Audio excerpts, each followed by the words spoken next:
Hello everyone, আজকে আমি তোমাদের সাথে শেয়ার করবো একটা কুন্দনের ইয়াররিং। অনেকেই জিজ্ঞেস করো এই শিটটার নাম কি, যেটার উপরে আমি কানের দুলগুলো বানাই। এটার নাম হচ্ছে OHP শিট বা গ্লাস শিট। এটা যে কোনো পেপার কর্নারে তোমরা এটা পেয়ে যাবে। আর যে আঠাটা ওটা হচ্ছে B7000 আঠা। এটা কিন্তু অনলাইনে পাওয়া যায়, আমি কিন্তু আগের ভিডিওতে এটা ট্যাগ করে দিয়েছিলাম। আর এই যে গ্রিন স্টোনগুলো দেখছো, এগুলো আমি লোকাল মার্কেট থেকে পারচেস করেছি। এগুলো কিন্তু যে কোনো র মেটেরিয়াল শপেই তোমরা পেয়ে যাবে। আর কুন্দনগুলোও পেয়ে যেতে পারো, না পেলে এখানে আমি ট্যাগ করে দিচ্ছি, সেখান থেকেও পারচেস করতে পারো। স্টোনটা যেহেতু গ্রিন, তাই আমি বিডসগুলোও এখানে গ্রিন কালারের ইউজ করছি, সাথে ইউজ করছি ল্যাহেরিয়ার বল।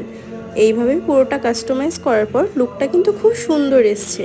এটা যে কোনো এথনিক ওয়্যারের সঙ্গে কিন্তু বেশ ভালো যাবে। এই ইয়াররিংয়ের ডিজাইনটা তোমাদের কেমন লাগলো আমাকে অবশ্যই জানিও।